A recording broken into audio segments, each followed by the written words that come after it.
En realidad, el texto de Amós ha sido por largo tiempo el favorito para todos los que participan en activismo social, porque de todos los profetas menores, Amós se destaca como la voz de Dios a favor del pobre y del oprimido. A menudo hay muchos conceptos falsos que salen del texto de Amós, pero la mayor preocupación de Amós fue que la justicia estuviera presente en la tierra. Su preocupación por la justicia no era solo un asunto de procedimientos de justicia penal, sino del comportamiento de las personas y particularmente del gobierno con respecto a las relaciones interpersonales. Cuando consideramos a Amós, este parece ser un tipo de profeta sombrío y triste. Y él pasa tanto tiempo hablando de la justicia de Dios que apenas podemos ver algo de la misericordia de Dios en su libro. Y es por eso que hoy vamos a dar un vistazo a Amós y a Oseas, quienes son como los profetas gemelos del siglo 8 antes de Cristo. El énfasis de Amós es la justicia y el énfasis de Oseas es la misericordia, pero sería incorrecto suponer que todo lo que preocupaba a Amós era la justicia y que todo lo que le preocupaba a Oseas era la misericordia. Solo estamos hablando aquí de la diferencia en el énfasis.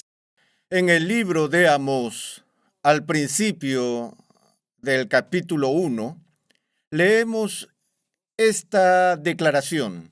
Capítulo 1, verso 3. Así dice el Señor: por 3 transgresiones de Damasco y por 4 no revocaré su castigo. Luego lo que sigue es un anuncio profético del juicio de Dios sobre la ciudad de Damasco. Luego en el verso 6, por 3 transgresiones de Gaza y por 4 no revocaré su castigo. Verso 9, por 3 transgresiones de Tiro y por 4 no revocaré su castigo. Versículo 11, por 3 transgresiones de Edom y por 4 no revocaré su castigo. Y lo que ocurre aquí es una serie de oráculos entregados por Amós, mediante los cuales Dios habla a través de su profeta y anuncia su juicio sobre las naciones impías y ciudades que rodean a Israel. Me gusta imaginar este escenario en el que Amós está rodeado por gente de Israel. Él mismo es del reino del sur, de Judá, pero está profetizando ahora en el norte y lo veo reuniendo a todas estas personas a su alrededor y anunciando que Dios va a juzgar a Damasco. Y cuando dice por 3 transgresiones y por 4 no revocaré su castigo sobre Damasco, el pueblo está gritando y vitoreando. Esas son buenas noticias. Y luego dice por 3 transgresiones y por 4 va a juzgar a Gaza, y la gente vitorea de nuevo. Y voy a juzgar a Edom y voy a juzgar esta nación y a aquella nación. Y podemos ver un aumento creciente de la emoción entre la gente cuando se anuncia el juicio de Dios sobre los vecinos paganos. Pero entonces, en la cúspide de su entusiasmo, Amós dice: por 3 transgresiones y por 4, oh Israel, yo no revocaré mi castigo. Y es como si le hubiera puesto una trampa a su audiencia, pues de repente su alegría se vuelve en amarga tristeza y hostilidad hacia la voz de ese profeta. Uno de los temas más importantes que encontramos en Amós tiene que ver con una idea que está profundamente arraigada en la fe del Antiguo Testamento. Es anterior a los profetas y era la expectativa de lo que se llamó el día del Señor. A veces es llamado el día de Jehová y otras veces el día de la visitación de Dios. En la antigüedad, el pueblo judío anhelaba ese futuro cuando Dios mismo visitaría a su pueblo y con claridad se manifestaría, y el pueblo esperaba esto con muy gran gozo. Sin duda era su esperanza escatológica. De hecho, cuando llegamos al Nuevo Testamento y recordamos la enunciación del ángel Gabriel, no en el caso a María, sino a Zacarías sobre el inminente nacimiento de Juan el Bautista, vemos que bajo la influencia del Espíritu Santo, Zacarías canta el Benedictus y menciona en su cántico de alabanza su gran gozo porque Dios estaba visitando a su pueblo y que ellos esperaban este día de la visitación. Pero como dije, en la tradición, el día del Señor que se esperaba era un tiempo de la visita de la misericordia, la gracia y la salvación de Dios. Sin embargo, veamos brevemente lo que Amós hace con esta esperanza favorita del pueblo.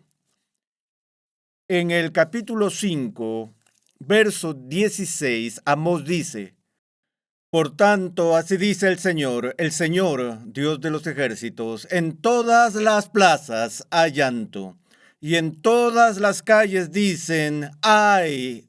¡Ay! Llaman a duelo al labrador y a lamentación a los que saben plañir. En todas las viñas habrá llanto, porque pasaré por en medio de ti, dice el Señor. No dice, pasaré por encima de ti, como lo hizo en Egipto, sino pasaré por en medio de ti. Y luego da este oráculo de condenación.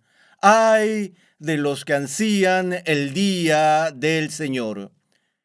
¿De qué os servirá el día del Señor? Será tinieblas y no luz. Como cuando uno huye de un león y se encuentra con un oso, o va a casa, apoya la mano en la pared y lo muerde una culebra. ¿No será tinieblas el día del Señor y no luz, oscuridad y no resplandor? ¿Y no resplandor? En otras traducciones se lee de la siguiente manera: el día del Señor será de oscuridad y no de luz en él.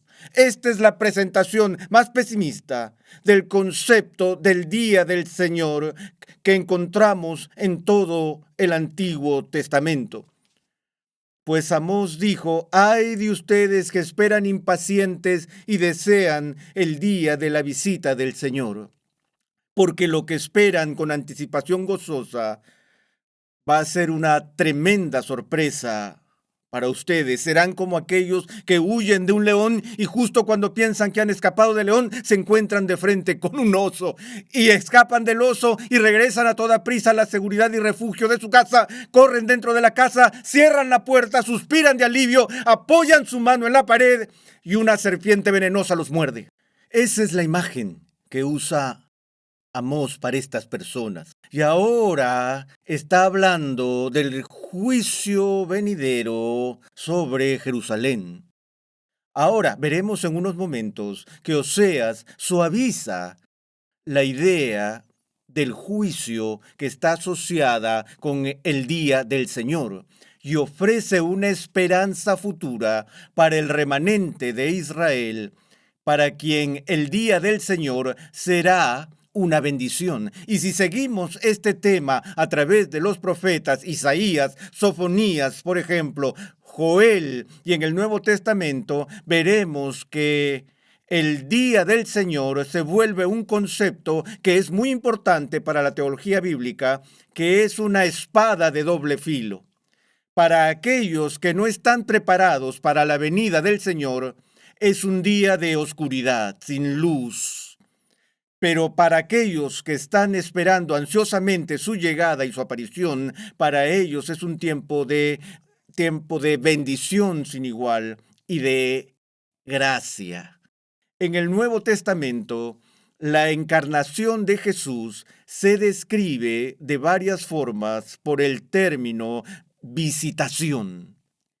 Incluso allí su visita a este mundo es un tiempo de excesivo gran gozo para aquellos que son fieles al pacto y dan la bienvenida a su venida. Pero su venida también es una crisis, ya que trae juicio sobre aquellos que lo rechazan. A lo suyo vino y los suyos no le recibieron. Incluso en los últimos días de su ministerio, él se lamenta el domingo de Ramos por la ciudad de Jerusalén y les dice que la destrucción vendrá sobre la ciudad porque no estaban listos en el día de su visita. Ahora Amós, como digo, siendo del sur, incurre en la ira de los que viven en el reino del norte. El sacerdote de Betel, Amasías, acusó a Amós de conspirar en contra de Israel, y él dice en el capítulo 7, verso 10, la tierra ya no puede soportar todas sus palabras.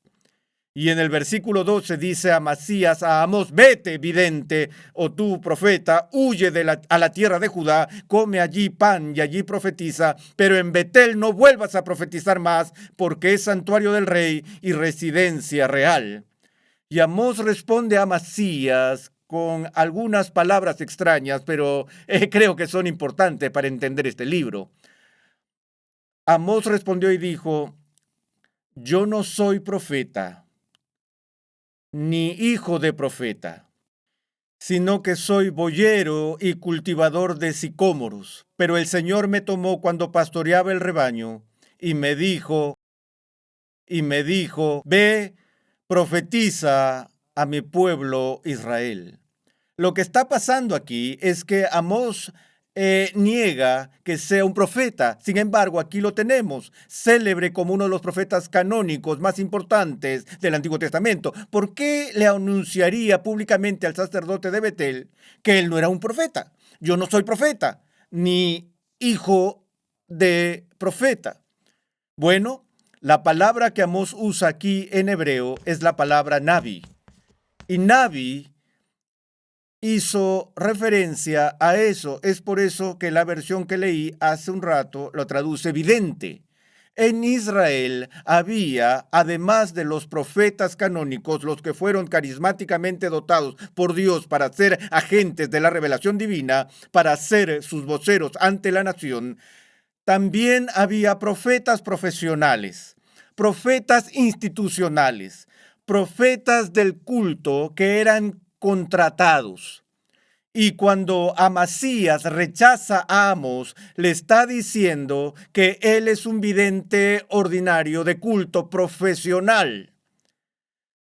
Así que le dice que vaya a ejercer su profesión a otro lugar. Y Amós le responde: yo no soy esa clase de profeta, no soy un profeta con P minúscula, yo soy un profeta con P mayúscula, porque estoy hablando la palabra del Señor. Así que espero que eso explique esta porción enigmática. Luego leemos que Dios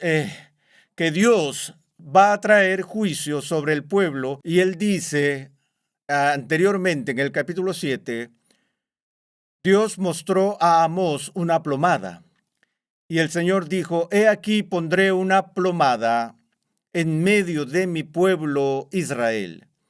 Ya no volveré a dejarlo sin castigo.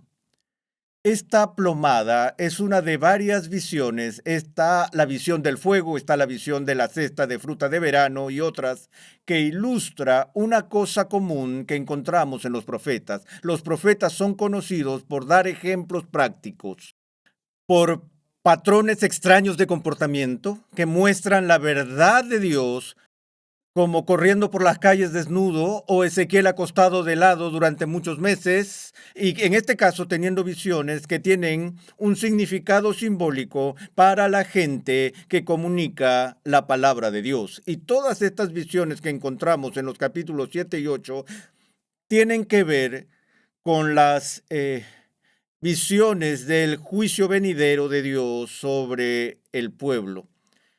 Ahora, en el libro de Amós, terminaré con esto, como dije, el tema central es la rectitud o justicia social, pues lo que le preocupa a Dios sobre Israel es la inmoralidad, la injusticia social y la apostasía religiosa. Así que Dios dice al pueblo: desprecio tus fiestas, aborrezco tus asambleas solemnes, tus sacrificios se han convertido en un hedor en mi nariz, porque aunque tienes los adornos exteriores de la religión, se están tratando unos a otros de forma opresiva, pues los pobres son vendidos por un par de zapatos. Luego dirige su atención a la clase rica de personas que en su mayor parte formaba parte en ese tiempo del gobierno de turno, y dice que las mujeres habían llegado a ser como las vacas gordas de Bazán. Ahora imagina un profeta que se levanta hoy ante una congregación y le dice a las señoras ricas de la iglesia: ustedes vacas gordas de Bazán, que descansan en camas de marfil, pero venden al pobre por un par de zapatos, y no hay justicia en las puertas. Y cuando se habla de la justicia en las puertas, se refiere al sistema judicial que se supone debe ser imparcial y no hacer diferencia entre el pobre y el rico. Y lo que está sucediendo en este momento es que los jueces están aceptando sobornos y están distorsionando los principios de la ley de Dios, que eran una parte de su pacto. Como ya lo mencioné, el profeta Amós hace hincapié en esta preocupación por la justicia social. Oseas, su homólogo en aquellos días, es quizás el más famoso para nosotros por lo que ocurre al principio del libro que lleva su nombre. Oseas es elegido por Dios y le manda salir y casarse con una ramera, al parecer una prostituta profesional. Demos un vistazo a este relato que se encuentra al principio del libro de Oseas, donde leemos en el primer capítulo, verso 2, leemos: el Señor le dijo: anda, toma para ti a una mujer ramera y engendra hijos de prostitución, porque la tierra se prostituye gravemente abandonando al Señor. Ahora, esto es importante. Como dije, los profetas usan constantemente ejemplos prácticos. Y aquí tenemos el ejemplo máximo que Dios estaba tratando de demostrar a su pueblo al decirle a Oseas que se casara con una prostituta. La razón para ello es obvia: porque mi pueblo se ha convertido en una ramera. Mi novia me ha sido infiel, pero me he mantenido casado con esta novia por tanto tiempo y he tolerado y he sido paciente con sus infidelidades. Pero ahora el tiempo del juicio está cerca. Y así leemos en el primer capítulo: Oseas fue y tomó a Gomer, hija de Diblaim, y ella concibió y le dio a luz un hijo. Y el Señor dijo a Oseas: ponle por nombre Jezreel, porque dentro de poco castigaré a la casa de Jehú por la sangre derramada en Jezreel, y pondré fin al reino de la casa de Israel. Y sucederá que en aquel día quebraré el arco de Israel en el valle de Jezreel. Una vez más, prediciendo la derrota militar de Israel que tendrá lugar en el valle de Jezreel. Y así al primer hijo de Oseas se le da un nombre que comunica y encarna la profecía de Dios. Luego, él continúa diciendo que su esposa concibió otra vez y dio a luz una hija, y Dios le dijo: ponle por nombre Lo Ruama, porque yo no me compadeceré de la casa de Israel. El nombre significa no más misericordia. ¿Cómo te llamas, pequeña? Mi nombre es no más misericordia. Dios me dio ese nombre porque le ha dicho a su pueblo y a su novia infiel. Ya no lo toleraré más y no daré más misericordia. Pero la aflicción más profunda de esta interminable lección práctica creo que es el nacimiento del tercer hijo. Después de haber destetado a Lo-Ruhamá, ella concibió y dio a luz un hijo. Y el Señor dijo: ponle por nombre Lo-Ammi, que traducido significa no mi pueblo. Y Dios está diciendo a Israel: ustedes, a quienes llamé a ser mi pueblo del pacto, ustedes con quienes me casé en el desierto, y les dije que serían una luz para los gentiles, que sería su Dios y que serían mi pueblo, y que los apartaría y los consagraría para ser una nación santa. ¡No más! Ahora ustedes son para mí Lo-Ammi, no mi pueblo.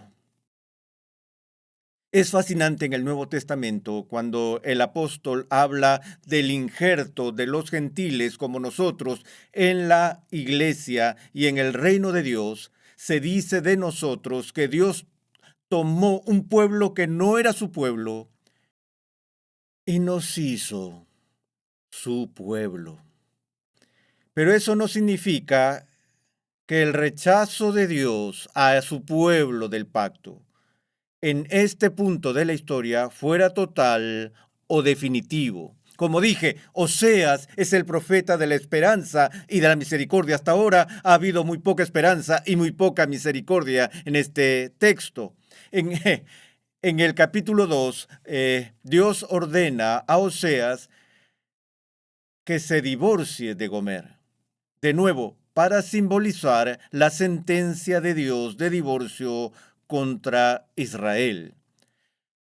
Pero luego, en el capítulo 2, verso 14, leemos lo siguiente: por tanto, he aquí, la seduciré, la llevaré al desierto y le hablaré al corazón. Le daré sus viñas desde allí y el valle de Acor por puerta de esperanza, y allí cantará como en los días de su juventud, como en el día que subió de la tierra de Egipto. Y será en ese día, dice el Señor, que me llamarás mi esposo, y ya no más mi maestro, y te desposaré conmigo para siempre. Sí, te desposaré conmigo en justicia y en derecho, en misericordia y en compasión. Te desposaré conmigo en fidelidad, y tú conocerás al Señor. Y luego en el versículo 23, y tendré compasión de la que no recibió compasión, y diré al que no era mi pueblo: a mí tú eres mi pueblo. Una vez más, Dios restaurará a su novia para sí mismo y llamará a su pueblo por su nombre.